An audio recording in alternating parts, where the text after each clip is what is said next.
Algebraic fractions and formula chapter 1 question number 2।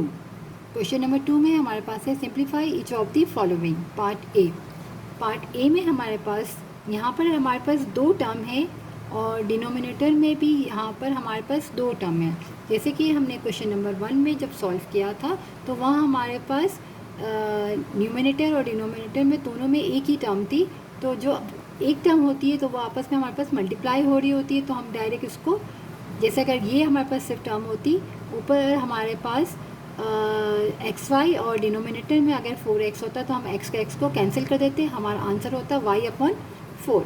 But यहाँ पर हमारे पास दो टर्म है तो सबसे पहले हम इसको डायरेक्ट कैंसिल नहीं कर सकते। हम क्या करेंगे, यहाँ से भी कुछ कॉमन लेंगे और यहाँ से भी कोई अगर नंबर या कोई वेरिएबल कॉमन होगा तो हम उसको कॉमन निकालेंगे। तो हम यहाँ स्टार्ट करते हैं। अगर हम यहाँ चेक करें न्यूमिनेटर में हमारे पास यहाँ पर y कॉमन है, तो हमने क्या किया, हमने लिखा y को हमने कॉमन ले लिया और हमारे पास बचा x + 3। अब डिवाइडेड डिनोमिनेटर में हमारे पास 4x + 12 है, तो यहाँ से हम नंबर कॉमन ले सकते हैं। यहाँ पर 4 कॉमन है, 4 अगर मैं कॉमन ले लूँ तो यहाँ x बचा प्लस 4 3 सा 12। यहाँ से हमने 4 कॉमन लिया तो 4 यहाँ x बचा और यहाँ पर 3 बचा, तो 4 3 सा 12। अब हम अगर देखें तो अब ये हमने यहाँ से कॉमन ले लिया तो यहाँ आपस में मल्टीप्लाई की साइन आ गई है और यहाँ पर भी एक ब्रैकेट हमारे पास x + 3 है और यहाँ पर भी हमारे पास एक ब्रैकेट x + 3 है, तो वो आपस में अब कैंसिल हो सकते हैं। तो बेसिकली हम क्या करते हैं, यहाँ पर हम कॉमन ले लेते हैं और ये चीज़ हमने यहाँ पर कैंसिल कर दी, तो हमारा आंसर आ गया y/4 आंसर। पार्ट बी, यहाँ भी हमारे पास पार्ट बी में दो टर्म है और डिनोमिनेटर में भी दो टर्म है, तो यहाँ भी हम क्या करेंगे, कॉमन लेंगे। और जब हम यहाँ पर क्या लेंगे, यहाँ पर अल्फ़ाबेट में तो यहाँ ए है यहाँ बी है, बट यहाँ 8 है यहाँ 4 है, तो हम क्या करते हैं 4 कॉमन ले सकते हैं। तो 4 2 ज़ा 8 और a प्लस और 4 हमारा बाहर आ गया, तो सिर्फ क्या बचा हमारे पास b। हम जब जैसे कि हम फैक्टर्स वगैरह बनाते हैं तो हम क्या करते हैं, एक ओपन एक्सप्रेशन होती है जिसमें से हम कॉमन लेते हैं। तो यहाँ भी वही बात होगी कि हमने यहाँ से भी कॉमन लिया, तो यहाँ से हमारे पास 4 कॉमन था और डिनोमिनेटर में हमारे पास वेरिएबल्स है। अगर हम देखें जो अल्फ़ाबेट्स है तो इसमें हमारे पास c कॉमन है, तो यहाँ से अगर मैं c को कॉमन ले लूँ तो यहाँ हमारे पास आ जाएगा ब्रैकेट में b + 2a। अब यहाँ पर 2a + b है, यहाँ b + 2 है, बट ये b प्लस में है और ये भी, यानी दोनों टर्म जो है प्लस में है, ये भी दोनों टर्म प्लस में है, तो ये दोनों सेम है। इसको हम डायरेक्ट भी कैंसिल कर सकते हैं। और अगर आपको ऐसा लगता है तो आप इसको यूँ भी लिख सकते हो अरेंज करके पहले कि b + 2a divided c b + 2a।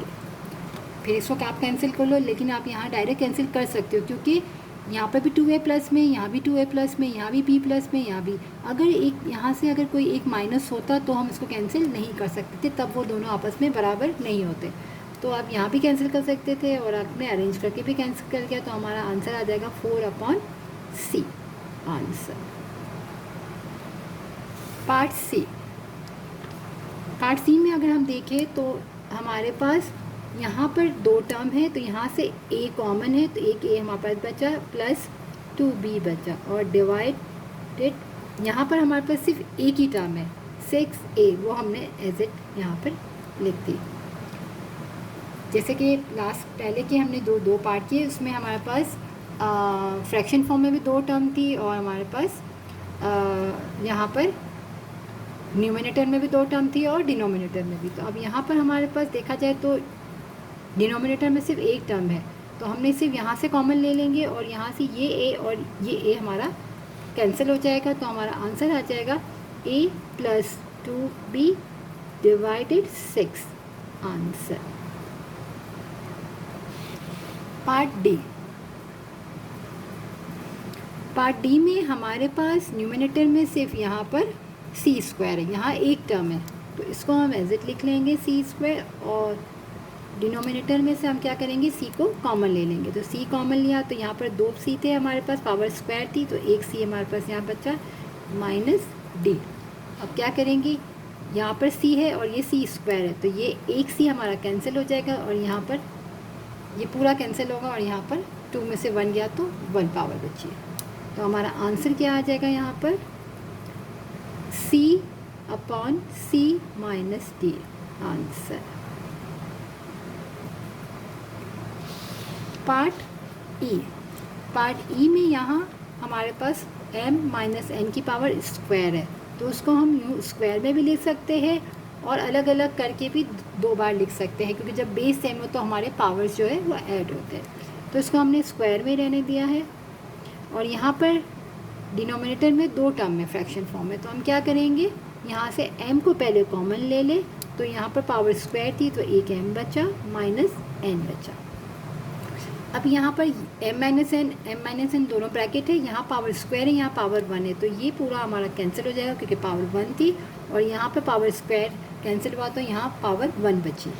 तो हमारा आंसर आ जाएगा m-n divided m answer. Part F में भी यहाँ हमारे पास 5pq एक ही टर्म है, तो हमने लिख दिया 5pq सेम।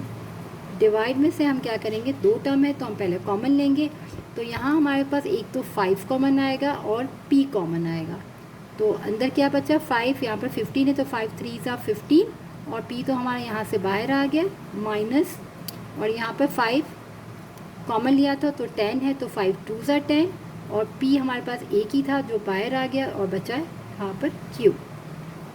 तो अब हम देखें तो यहाँ से 5 1 ज़ा 5 5 1 ज़ा 5, ये p से p कैंसिल हुआ, हमारा पास बचा यहाँ पर q बचा, डिनोमिनेटर में 3 माइनस 2q आंसर। बस हमारे पास अगर एक टर्म है दोनों जगह तो हम डायरेक्ट कटिंग कर सकते हैं, जैसे कि क्वेश्चन नंबर 1 में हमने किया, और क्वेश्चन नंबर 2 में जहाँ हमारे पास 2 टर्म है पहले हम उसमें से कॉमन लेंगे और फिर हम उसको कैंसिल कर सकते हैं, उसको हम डायरेक्ट कैंसिल नहीं कर सकते, तो हमें कॉमन लेना पड़ेगा और जहाँ 2 टर्म होगी वहाँ से कॉमन लेंगे। जैसे यहाँ पर डिनोमिनेटर में एक टर्म थी तो उसको हमने ऐसे ही लिखा और यहाँ से कॉमन लिया और फिर हमने जो चीज़ कैंसिल हो रही थी उसको हमने कैंसिल कर लिया।